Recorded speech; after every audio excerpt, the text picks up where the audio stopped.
మన ప్రభువు రక్షకుడైన యేసుక్రీస్తు వారి శ్రేష్టమైన నామములో మీకు మరొకసారి శుభవందనాలు తెలియజేస్తా ఉన్నాను. మన మధ్య 6వ దినం ఉంది మన మధ్యలో. గడిచిన 5 దినాలు మనం 14 అధ్యాయాల దాకా మనం ధ్యానించి ఉన్నాం. అలాగే 15, 16, 17 అధ్యాయాలు మన ముందున్నాయి 6వ రోజు. కాబట్టి ఇలా క్రమబద్ధీకరణగా మనం బైబిల్ చదివితే అని మనకి సంవత్సర కాలంలో మనం బైబిల్ని పూర్తి చేయొచ్చు అనే సంకల్పంతో మనం ఈదిగా మనం ధ్యానిస్తూ ఉన్నాం. దయచేసి గమనించండి. ఒకటి 15, 16, 17 అధ్యాయాల్లోకి వెళ్ళే ముందు చిన్న ప్రార్థన చేసుకున్నాం. దేవుడు మనకి మంచి జ్ఞానంతో నింపి తన మాటను మనకు బయలుపరిచే విధంగా. మహాపరిశుద్ధుడు, ప్రేమగల తండ్రి, నీ ఘనమైన నామమునకు లెక్కలేని స్థుతులు స్తోత్రాలు చెల్లించుకుంటా ఉన్నాం. గడిచిన 5 దినాలు ఆయన మీ లేఖన భాగాన్ని మేము ధ్యానిస్తూ వచ్చాం. 6వ దినంలోకి మేము అడుగు పెట్టి ఉన్నాం. 15, 16, 17 అధ్యాయాలు మా ముందున్నాయి. ప్రతి ఒక్క మాటను మేము విశ్లేషించి జాగ్రత్తగా బోధించే భాగ్యం నాకు దయచండి. నేను వింటున్న బిడ్డలకు అర్థమయ్యే రీతిలో బోధించి వారు కూడా జాగ్రత్తగా వినేట్లు వారు ఆత్మీయ జీవితంలో వృద్ధి పొందే కృప దయచేయమని ప్రార్థన యేసు పరిశుద్ధ నామములో అడిగి వేడుకుంటున్నాను పరమ తండ్రి, ఆమేన్. అందరికీ మరొకసారి వందనాలు తెలియజేస్తా ఉన్నాను. ఈ 15వ అధ్యాయంలోకి మనం వెళ్తే 15వ అధ్యాయంలో మొట్టమొదటి మాటే మనకు ఒక శ్రేష్టకరమైన మాట మనకు కనబడుతుంది. మరొకసారి, ఇది జరిగిన తరువాత యెహోవా వాక్యము అబ్రామునకు దర్శనమందు ఇచ్చి, అబ్రామా, భయపడకము, నేను నీకు కేడము, నీ బహుమానము అత్యధికమగునని చెప్పెను. అంటే అబ్రహాము, ఈ వాక్యం మనకి బైబిల్లో రాయబడింది అంటే దానికి అర్థం గడిచిన 14వ అధ్యాయములో అబ్రహాము ఒక యుద్ధ వాతావరణ పరిస్థితి నెలకొంది. అక్కడ 14వ అధ్యాయంలో మనం చూస్తే అక్కడ కరువు వచ్చి అలాగే రాజుల మధ్య యుద్ధం జరిగి అక్కడ లోతు బందీగా అయిపోయినాడు. అటువంటి పరిస్థితుల్లో అబ్రాము కూడా యుద్ధానికి వెళ్ళవలసిన పరిస్థితి అక్కడ 14వ అధ్యాయంలో మనం చూసాం. 318 మంది సేవకులతో యుద్ధంకి వెళ్ళిన తర్వాత అబ్రాము కూడా ఒక రకమైన చిన్న ఆందోళనకి గురవుతున్న పరిస్థితి అక్కడ మనకు కనబడుతుంది. మనకి బైబిల్లో కనపడదు కానీ దేవుడు ఈ 15వ అధ్యాయంలో మొట్టమొదటి మాట, నీవు భయపడకము అని నేను కేడము అని వాగ్దానం ఇచ్చి భరోసా ఇస్తున్నాడు. అంటే దానికి అర్థం 14వ అధ్యాయంలో అబ్రాము ఒకంత చిన్న ఆలోచనలోకి పడినట్లు మనం చూస్తున్నాం. దేవుడు నాతో వాగ్దానం చేసి ఉన్నాడు, నా జీవితం అంతా పూల పాన్పులాగా అలాగే చక్కగా సాగిపోతుందేమో అని అబ్రాము అనుకుని ఉంటాడు. ఎందుకంటే దేవుడు స్వయంగా తను దర్శనమిచ్చి భరోసా ఇచ్చినట్లు మనం చూస్తా ఉన్నాం. కాబట్టి నేను చూపించు దేశానికి నువ్వు వెళ్ళు అని మాట్లాడుతున్నప్పుడు అక్కడ అంతా సాఫీగా జరుగుతుందేమో అని అబ్రాము భావించి ఉంటాడు. కాబట్టి అందుకే చిన్న భయాందోళనలోకి వెళ్ళాడు. గడిచిన 14వ అధ్యాయంలో మన ఆ యుద్ధ వాతావరణ పరిస్థితులు, దాని తర్వాత అబ్రాము. కాబట్టి 15వ అధ్యాయం మొదటి వచనం వచ్చేసరికి అదే రకమైన భరోసా దేవుడు ఇస్తూ అలాగే మరొక మంచి మాట అక్కడ మాట్లాడుతున్నాడు. మనం చాలాసార్లు బైబిల్ లోతుగా జ్ఞాపకం చేయాలి. మొదటి వచనంలో మనకు కనబడుతుంది, యెహోవా వాక్యము అబ్రాహాముకి అక్కడ దర్శనం ముందు వచ్చి అని మాట్లాడుతుంది. యెహోవా వాక్యము రావటం ఏంటి? ఇప్పుడు మనం లోతుగా దాన్ని అర్థం చేసుకున్నామా? యోహాను సువార్త 1వ అధ్యాయం 1వ వచనంలో మనకు కనబడుతుంది, ఆదియందు వాక్యం ఉండెను, వాక్యము దేవుని యొద్ద ఉండెను, వాక్యమే దేవుడై ఉండెను. కాబట్టి మనం ఇది చాలా లోతుగా అర్థం చేసుకోవాలి. కాబట్టి ఆదియందు వాక్యం ఉన్నది, కాబట్టి వాక్యము దేవుని యొద్ద ఉన్నది, వాక్యమే దేవుడై ఉన్నది. కాబట్టి ఇక్కడ దేవుని వాక్యము దర్శనం ఇచ్చింది అంటే సాక్షాత్తు దేవుడే, యెహోవానే అక్కడ దర్శనం ఇచ్చినట్లు మనం చూస్తూ ఉన్నాం. అంటే ప్రతి వచనం కూడా పాత నిబంధన నుంచి ఉన్న ప్రతి ఒక్క వచనం కొత్త నిబంధనలో మనకి అక్కడ ప్రతి దానికి ఇంటర్లింక్డ్ ఉంటాయి. కాబట్టి చాలాసార్లు ప్రతి దానిలో కూడా ప్రతి ఒక్క వచనాన్ని ఒక వచనం ఇంకొక వచనాన్ని బలపరుస్తూ కనబడుతుంది. అదే బైబిల్ యొక్క దేవుని పరిశుద్ధ గ్రంథం యొక్క విశిష్టత, విలువ. కాబట్టి ఎటువంటి దానిలో మీకు అవి కనపడవు.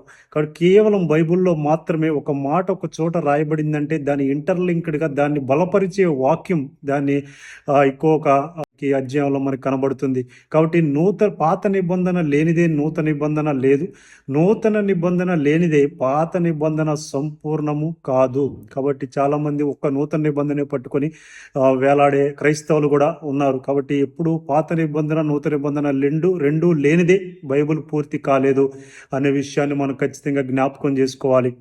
కాబట్టి కిందకు వచ్చిన తర్వాత విషయాల్లో మనం చూస్తే వచనాల్లో అక్కడ అబ్రాముకి దేవుని దర్శనమిచ్చి, నీ బహుమానం అత్యధికంగా చేస్తాను అని మాట్లాడుతున్నప్పుడు ఆయన తను భూ సంబంధమైన బహుమానం గురించి ఎదురు చూస్తూ అబ్రహాం మాట్లాడతాడు, నాకు ఎటువంటి బహుమానం ఇచ్చినా సరే, ఎటువంటి సంపద, ఆస్తి ఇవన్నీ ఉన్నా సరే నాకు దాన్ని అనుభవించడానికి, అలాగే దాన్ని తరతరాలు కొనసాగించడానికి నాకు వారసుడు లేడు కదా, నువ్వు ఎటువంటి బహుమానం ఇచ్చినా నాకు సంతానమే లేదు కదా, నాకు ఎటువంటి వారసుడు లేడు కదా, ఎలియాజరే నాకు వారసుడు కదా అని దేవునితో అబ్రహాము సెలవిస్తున్నట్లు మనం చూస్తూ ఉన్నాం. కాబట్టి ఎవరు ఎలియాజరు అని కూడా మనం ఒకసారి జ్ఞాపకం చేసుకుంటే, ఎలియాజరు ఒక నమ్మకమైన అబ్రహాము కింద, అబ్రహాము దగ్గర పనిచేస్తున్న ఒక నమ్మకమైన సేవకునిగా ఉన్నాడు.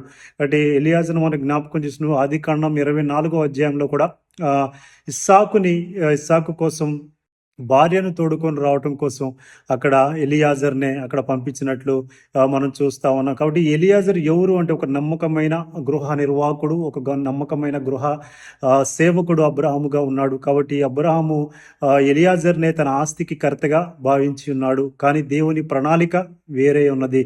కాబట్టి కిందకు వచ్చిన తర్వాత నీకు సంతానము కలుగు చేస్తా ఉన్నాను నీ శారాయి గర్భంలో. కాబట్టి శారాయి గర్భం ద్వారా నీకు ఒక కుమారుడు జన్మిస్తాడు అని అక్కడ అబ్రహాముకి దేవుడు అక్కడ వాగ్దానం ఇచ్చినట్లు మనం చూస్తూ ఉన్నాం. అలాగే ఒక మంచి మాట చెప్తున్నాడు, నువ్వు ఆకాశ నక్షత్రములను చూడు, నీ చేతనైతే ఆ నక్షత్రాలన్నీ లెక్కెట్లగలిగితే ఎన్ని నువ్వు లెక్కెట్లగలుగుతున్నావో అంతకంటే ఎక్కువ ఇసుక రేణువులాగా ఎలాగైతే మనం గడిచిన అధ్యాయాల్లో మాట్లాడుకున్నామో లెక్కకు మించిన సంతానం నిన్ను ఆశీర్వదిస్తానని అక్కడ మనకి దేవుడు అబ్రహాముతో మరొకసారి వాగ్దానం చేస్తున్నట్లు మనం చూస్తూ ఉన్నాం.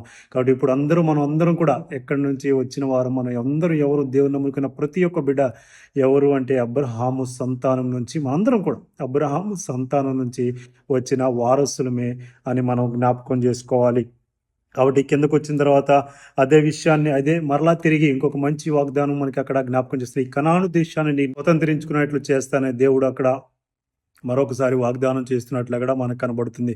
కాబట్టి ఏ విధంగా నేను స్వతంత్రం చేసుకోగలను, దానికి ఉన్న గుర్తు ఏంటి, దాన్ని ఏ విధంగా నాకు స్వతంత్రించుకోగలను అని నాకు తెలుస్తుంది అని అబ్రహాము దేవుణ్ణి మరలా అడిగినప్పుడు అక్కడ 3 సంవత్సరములు గల పెయ్యను, 3 ఏండ్లు గల పొట్టేళ్ళను, అలాగే తెల్ల గువ్వను, ఒక పావురో పిల్లను నా ఎద్దకు తీసుకురామని అక్కడ అబ్రహాముతో మాట్లాడుతున్నప్పుడు అబ్రహాము మరలా అవి చేసినట్లు మనం చూస్తూ ఉన్నాం.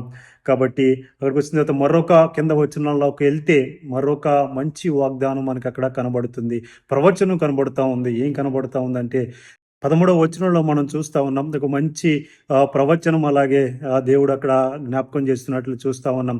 అలాగే నీ సంతతి వారు ఎవరైతే ఉన్నారో ఇశ్రాయేలీలు, అక్కడ మాట మనకు కనబడపోయినా నీ సంతతి వారు పరదేశమందు అంటే వారు ఐగుప్తులో వారికి బానిసలుగా దాసులుగా ఉంటారు. దాని తర్వాత వారు అక్కడ దాసులను బహుగా శ్రమకు గురి చేస్తారు అని కూడా దేవుడు అక్కడ వారికి ప్రవచన రూపంగా అక్కడ మనకి కనబడతా ఉంది. దాని తర్వాత వారు తిరిగి ఆ 400 సంవత్సరములు పూర్తయిన తరువాత వారు మరలా తిరిగి ఒక మిక్కిలి ఆస్తితో వారు బయలుదేరి వచ్చేదారు అని మనకు కనబడుతుంది. కాబట్టి అలాగైతే 400 సంవత్సరాలు రాబోయే అధ్యాయాల్లో మనం చదవబోతా ఉన్నాం. 400 సంవత్సరములు ఐగుప్తు దేశంలో ఇశ్రాయేల్ ప్రజలు బానిసలుగా ఉన్న ప్రవచనం మనకి ఇక్కడ కనబడతా ఉంది. తర్వాత వారు మిక్కిలి ఆస్తితో బయటకు వస్తారు అంటే వారు ఏదో ఆస్తిపాస్తులు తీసుకొని వస్తారు అని కాదు, కానీ అలాగే వారు నిజమైన దేవుణ్ణి దేవుడిని ఎరిగి యెహోవానే తమ దేవుడని వారు ఎరిగి, ఎందుకంటే ఆయనే మన ఆస్తి అయి ఉన్నాడు, ఆయన మన కొండ కోట ఆశ్రయమై ఉన్నాడు.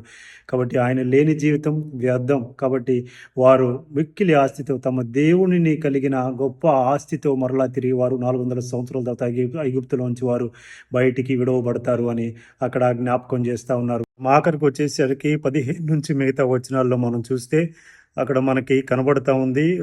మన ముందు వచనాల్లో ఏదైతే దేవుడు తీసుకురమ్మన్నాడు అబ్రహాం వాటిలన్నిటిని చేసి సగం ముక్కలుగా అక్కడ ఏర్పాటు చేసినట్లు మనం చూస్తా ఉన్నాం. అలాగే అక్కడ ఒక మండుచున్న పొయ్య, అలాగే ఇక్కడ మనకు కనబడుతుంది ఒక రాజుకున్న పొయ్యి అగ్ని జ్వాలయు అనగా అక్కడ మనకు కనపడుతూ అలా కనపడినప్పుడు వాటి మధ్యలోంచి నడిచిపోయాను అని మనకి కనబడుతుంది. కాబట్టి ఇవి మనం ఒకసారి లోతుగా జ్ఞాపకం చేసుకుంటే ఈ రాజుకున్న పొయ్యి అగ్ని జ్వాల చాలాసార్లు దేవుడు అక్కడ మన దేవుని యొక్క ప్రత్యక్షత సన్నిధిని అక్కడ సూచిస్తూ ఉంది. ఎందుకంటే నిర్గమకాండం 3వ అధ్యాయంలో కూడా మోషేకి మండుతున్న పొద రూపంలో దేవుడు అక్కడ జ్ఞాపకం చేసుకున్నట్లు అక్కడ మోషేకి దర్శనమిచ్చినట్లు మనం చూస్తూ ఉన్నాం. అలాగే అగ్ని, అలాగే పొగ, ఇవన్నిటిని దేవుని ఉనికిని ఆయన నిబంధనను ఇక్కడ స్థిరపరుస్తూ ఉన్నాయి. ఏదైతే అబ్రహాముతో చేసిన నిబంధన దేవుని సన్నిధి అక్కడ సూచిస్తూ ఉంది. అలాగే మనకు తెలుసు బాప్తిస్మం ఇచ్చి యోహాను కూడా మత్తయి సువార్త 3:11 మాట్లాడుతూ నేను మారు మనస్సు నిమిత్తం మీకు నీళ్ళలో బాప్తిస్మం ఇస్తా ఉన్నాను. నా వెనక వచ్చువాడు మీకు పరిశుద్ధాత్మతోనూ అగ్నితోనూ బాప్తిస్మము ఇచ్చును అని కనబడుతుంది. కాబట్టి ఇక్కడ మనకి కనబడుతున్న ఆ పొయ్యి, రాజుకున్న పొయ్యి, అలాగే అగ్ని ఏదైతే మనకు కనబడుతుందో దేవుని యొక్క సన్నిధిని అక్కడ సూచిస్తూ ఉంది. ఆఖరి వచనాలకు వెళ్తే మరలా దేవుడు ఇక్కడ ఐగుప్తు నది అనే ఆ నది నుంచి, అలాగే గొప్ప నది యూఫ్రటీస్ నది నుంచి ఆ దేశం వరకు అంతా కూడా నేను నీకు స్వాధీనపరుస్తాను, వాటిని నీ సంతానానికి ఇస్తానని ఇక్కడ ఒక 10 మంది తెగలు, జాతుల యొక్క ప్రజలను అక్కడ జ్ఞాపకం చేస్తూ, అలాగే కేనీయులు, అలాగే కద్మోనీయులు, అలాగే కనిజ్జీలు, హిత్తీయులు, అలాగే పెరిజ్జీలు, అలాగే మనకు అక్కడ జ్ఞాపకం చేసే రెఫాయిలు, అమోరీలు, కనానీయులు, గిర్గాషీలు, యబూసీయులను, ఇలాగ 10 మంది సంతానాన్ని అక్కడ జ్ఞాపకం చేస్తూ వీరందరినీ నీకు సంతానం అంతటిని నీకు ఇచ్చి ఉన్నానని అబ్రహాముతో నిబంధన చేసినట్లు మనం చూస్తూ ఉన్నాం. ఈ 15వ అధ్యాయంలో అబ్రహాము భయపడుతున్న సందర్భం 14 అక్కడి నుంచి అబ్రహాముని ఒక ధైర్యపరుస్తూ, భరోసా ఇస్తూ, అలాగే తన బహుమానాన్ని రెట్టింపు చేస్తూ ఇంకొక కుమారుణ్ణి నేను అనుగ్రహించబోతానని అబ్రహాము 15వ అధ్యాయంలో అక్కడ వాగ్దానం చేసినట్లు మనం చూస్తా ఉన్నాం. ఆఖరికి వచ్చేసరికి వారిని సంతానాన్ని నేను నక్షత్రముల కంటే అలాగే ఎక్కువగా నేను విస్తరింపజేస్తానని దేవునితో వాగ్దానం, అబ్రహాంతో వాగ్దానం దేవుడు చేసినట్లు మనం చూస్తూ ఉన్నాం. కాబట్టి రాబోయే 16వ అధ్యాయంలో మనం 16వ అధ్యాయంలో సంగతులు కూడా మనం ధ్యానించడానికి ప్రయత్నం చేద్దాం. 16వ అధ్యాయంలోకి మనం వెళ్తే మొదటి వచనంలోనే మనకి కనబడుతుంది, అబ్రాము యొక్క భార్య శారాయి పిల్లలు కనలేదు అంటే తనకి కనటానికి తర్వాత కిందకు వచ్చిన శారాయి మాట్లాడుతుంది, దేవుడు నన్ను ఇదిగో నేను పిల్లలు కనకుండా యెహోవా చేసి ఉన్నాడు గనుక అని మాట్లాడుతుంది. తరువాత అబ్రాము యొక్క భార్య శారాయి అబ్రాముతో మాట్లాడుతూ, నీవు నా దాసి అయిన హాగర్ దగ్గరికి వెళ్ళి నువ్వు వివాహము చేసుకో, అలాగే పిల్లలు కను, దాని ద్వారా నాకు సంతానం కలుగుతుంది అని అబ్రాముతో మాట్లాడుతున్నప్పుడు అబ్రాము శారాయి యొక్క మాట విని హాగరుతో తన పిల్లలను కన్నట్లు మనం చూస్తూ ఉన్నాం. దాని తర్వాత మీకు ఒక విషయం జ్ఞాపకం చేస్తాం. దాని తర్వాత వచనాల్లోకి మనం వెళ్తే అక్కడ శారాయే చెప్పింది అబ్రాముని హాగరుతో కలవమని, అలాగే హాగరుతో పిల్లలు కనమని. కాబట్టి దాని తర్వాత మరలా శారాయి అవిశ్వాసంతో ఉన్నట్లు మనం చూస్తూ ఉన్నాం. ఎందుకు అంటే అబ్రాముతో దేవుడు ఆల్రెడీ వాగ్దానం చేసి ఉన్నాడు. గడిచిన అధ్యాయాల్లో మనం ధ్యానించి ఉన్నాం. ఇసుక రేణు వల్లే నీ పిల్లలు నేను చేస్తాను, అలాగే నక్షత్రాలను ముందు అధ్యాయంలో కూడా మనం చూస్తాం, నక్షత్రాల వలె నువ్వు లెక్క పెట్టలేనని నక్షత్రాల వలె నీ సంతానాన్ని దీవిస్తాను అని మాట్లాడినప్పటికీ అలాగే శారాయి అవిశ్వాసంతో తను ఒక నిర్ణయాన్ని తీసుకున్నట్లు మనం చూస్తూ ఉన్నాం. కాబట్టి అక్కడ తన ఐగుప్తు దాసి అయిన హాగరుతో నీవు పోయి పిల్లలను కనమని అక్కడ ఆజ్ఞాపించినట్లు మనం చూస్తాం. అబ్రాము ఆ మాట విని, శారాయి చెప్పిన మాట విని తనతో వెళ్ళినప్పుడు అక్కడ తను గర్భవతి అయినట్లు మనం చూస్తున్నాం. కాబట్టి ఆ గర్భవతి అయిన వార్త తెలుసుకున్న శారాయి తానే చెప్పింది అబ్రామ్తో వెళ్ళమని. కానీ మరలా తానే ఏం మాట్లాడుతూ ఉంది, నేను దాని దృష్టికి తన దాసి అయిన హగరు దృష్టికి నేను నీచమైన దానిలా కనబడుతూ ఉన్నాను. కానీ తనలో తానే నొచ్చుకొని తాను చెప్పిన మాట అబ్రాము చేసి ఉన్నాడు. కానీ శారాయి మరలా తిరిగి మనం కూడా చాలాసార్లు ఒక నిర్ణయం తీసుకుంటాం. నిర్ణయం తీసుకున్న తర్వాత మనమే ఒక్కోసారి వేరే వారికి చెప్తాం, మరలా తిరిగేది మనం చెప్పలేదని కానీ, లేదు అంటే ఆ పని నేను చేయలేదని కానీ మరలా మనం కంప్లైంట్ చేస్తూ ఉంటాం. కాబట్టి అది ఎంతైనా మంచి పద్ధతి కాదు అని మీకు జ్ఞాపకం చేస్తూ ఉన్నా. ఒక నిర్ణయం మనం తీసుకుంటే ఒక ఆలోచన ఎదుటివారికి చెప్పిన తర్వాత అది మనం ఈ ఆలోచన గురించి మాట్లాడలేదు, కానీ మనం ఏదైనా మాట మనం మాట్లాడిన తర్వాత మరలా తిరిగి ఆ మాట నేను మాట్లాడలేదు, లేదంటే అది అని మనం చాలాసార్లు జంకుతాం మన దైనందిన విశ్వాస జీవితంలో, ఇతరులతో కానీ, కుటుంబీకులతో కానీ, పరులతో కానీ. కాబట్టి అది ఎంతవరకు మంచి పద్ధతి కాదని మీకు జ్ఞాపకం చేస్తూ ఉన్నా.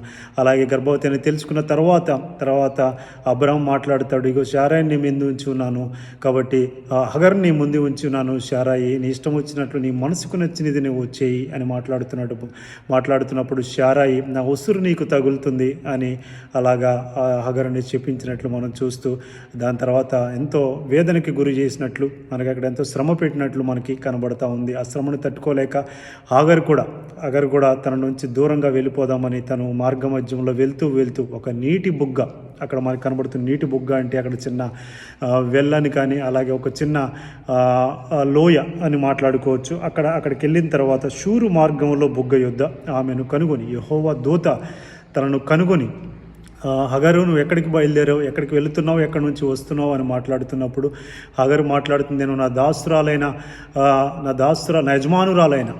యజమానురాలైన శారై దగ్గర నుంచి నేను పరిగెత్తుకుంటూ వెళ్తున్నాను అన్నప్పుడు ఆ దూత మరలా తిరిగి తనల్ని వారించి మరలా తిరిగి నీ యజమానురాల దగ్గరికి వెళ్ళిపో, నువ్వు అక్కడ నీ యజమానురాలు కింద చాలా వినయం కలిగి లోబడి ఉండు, అక్కడే ఉండు అని దూత మరలా తిరిగి వెనక్కి తీసుకొచ్చి అక్కడ మంచి వాగ్దానం అక్కడ మరలా దూత ద్వారా అక్కడ దేవుడు మాట్లాడుతున్నట్లు మనం చూస్తూ ఉన్నాం. నువ్వు గర్భవతి ఉన్నావు కాబట్టి నిన్ను దేవుడు జ్ఞాపకం చేసుకున్నాడు, నీవు పుట్టబోయే బిడ్డకు ఇష్మాయిలు అని పేరు పెడతావు అని అక్కడ యెహోవా దూత అక్కడ మనకి తెలియజేస్తున్నట్లు మనకు కనబడుతుంది.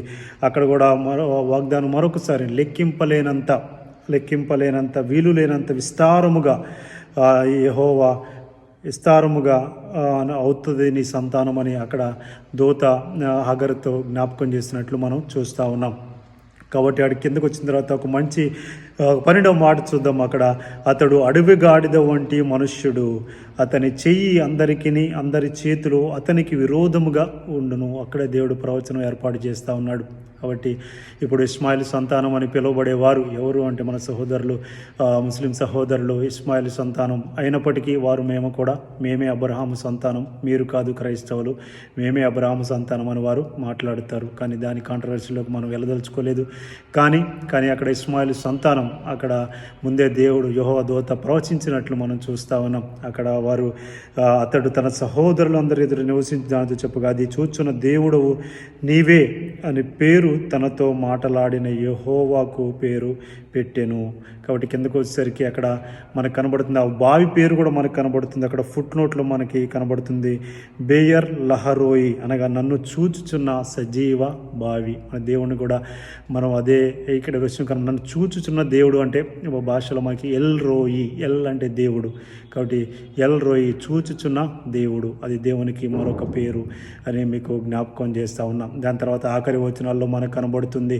దాని తర్వాత అబ్రాముకి ఇష్మాయిలు పుట్టిన తర్వాత ఇష్మాయిల్కి పేరు పెట్టి తనకి కుమారుడికి అబ్రామ్ కుమారుడికి హగరు కుమారుడికి ఇష్మాయిల్ అని పేరు పెట్టినట్లు మనం చూస్తా ఉన్నాం. అలాగే హగరు అబ్రామునకు ఇష్మాయిలను కనినప్పుడు అబ్రాముకి ఇంచుమించు 86 సంవత్సరములు ఉండను అని మనకి జ్ఞాపకం చేస్తున్నాడు. ఈ 16వ అధ్యాయంలో మనం చూసుకున్నట్లయితే హగరు శారా యొక్క అవిశ్వాసంతో ఒక నిర్ణయాన్ని తీసుకుని దాని ద్వారా ఇష్మాయిల్ యొక్క సంతానం అక్కడ నుంచి ఆవిర్భవించిందని మనం చూస్తూ ఉన్నాం. అలాగే దేవుడు ఎలాగైతే హగర్ని జ్ఞాపకం చేసుకుని తన సంతానాన్ని కూడా దేవుడు వ్యాపింపజేసినట్లు మనం చూస్తాం. అదే ఇప్పుడు మనం పిలుస్తున్న ఇష్మాయిల్ సంతానం అరబ్ దేశాలు ప్రజలందరూ కూడా ఇష్మాయిల్ సంతానంగా వారు పిలువబడుతూ ఉన్నారు అనేది 16వ అధ్యాయంలో మనం జ్ఞాపకం చేసుకోవచ్చు. అలాగే రాబోయే 17వ అధ్యాయంలో కూడా మనం ధ్యానించడానికి ప్రయత్నం చేద్దాం. 17వ అధ్యాయంలో చూసుకుంటే 17వ అధ్యాయం మొదటి వచనంలోకి వెళ్తే అబ్రహాము అప్పటికి 99 ఏండ్ల వాడై ఉన్నాడు అని మనకి అక్కడ కనబడతా ఉంది. అలాగే దేవుని యొక్క నిబంధన మరొకసారి దేవుడు అబ్రహాంకి జ్ఞాపకం చేస్తూ మరొకసారి నా నిబంధన నీతో స్థిరపరుస్తాను, కాబట్టి నీకు ఏదైతే నేను వాగ్దానం చేసి ఉన్నానో ప్రతి ఒక్క మాటను నీ జీవితంలో, నీ సంతానం యొక్క జీవితంలో, నీ రాబోయే తరాల యొక్క జీవితంలో వాటిని నేను సంపూర్ణం చేస్తానని దేవుడు మరొకసారి అక్కడ తన నిబంధనను జ్ఞాపకం చేస్తున్నట్లు మనం చూస్తున్నాం. అలాగే ఈ అధ్యాయం నుంచి మొట్టమొదటిగా అబ్రాము యొక్క పేరు నేను మారుస్తున్నాను, దేవుడు మార్చి అబ్రహాము అని దేవుడు అక్కడ అబ్రాము పేరు అబ్రహాముగా మార్చినట్లు మనం చూస్తూ ఉన్నాం. అలాగే కేవలం నీవు మాత్రమే కాదు, నిన్ను ఇంకా జనములకు తండ్రిగా నిన్ను ఏర్పాటు చేస్తాను, అలాగే నీలో నుండి అనేక జనములు ఆవిర్భవిస్తాయని కూడా అక్కడ జ్ఞాపకం చేస్తూ, అలాగే కేవలం నీ సంతతి వారు మాత్రమే కాదు, తర్వాతి వారు నీలోంచి వచ్చే ప్రతి తరతరాలు కూడా వారు ఆ నిత్య నిబంధనని వారు గైకొనాలి, దాన్ని ఆచరించాలి అని అక్కడ దేవుడు జ్ఞాపకం చేస్తున్నాడు. అలాగే కింద వచనాల్లోకి మనం వస్తే దాని ద్వారా తర్వాత నీ ఇశ్రాయేలు ప్రజలకి మరొక నిబంధనని జ్ఞాపకం చేస్తున్నాను. అది సున్నతి యొక్క ప్రస్తావన ఇక్కడ మనకి కనబడుతుంది. కాబట్టి ఎవరైతే నీ సంతానం ఉన్నారో నీ నుండి వచ్చే సంతానానికి ఖచ్చితంగా వారు సున్నతి చేయించుకోవాల్సిన అవసరం ఖచ్చితంగా ఉంది అని అది నీ సంతానము అలాగే దేవుని ప్రజలు అని గుర్తింపబడతారు అని దేవుడు అక్కడ జ్ఞాపకం చేస్తున్నాడు. అలాగే వారి గోప్యాంగ చర్మమును వారు దాన్ని సున్నతి చేసుకోవాలి అని అక్కడ దేవుడు జ్ఞాపకం చేస్తున్నట్లు మనం చూస్తూ ఉన్నాం. అలాగే ఇప్పుడు సున్నతి విషయానికి వస్తే చాలాసార్లు మనం అనుకుంటాం, ఇప్పుడు మన క్రైస్తవులుగా మనం సున్నతి ఆచారం పాటించాలా లేదా అని.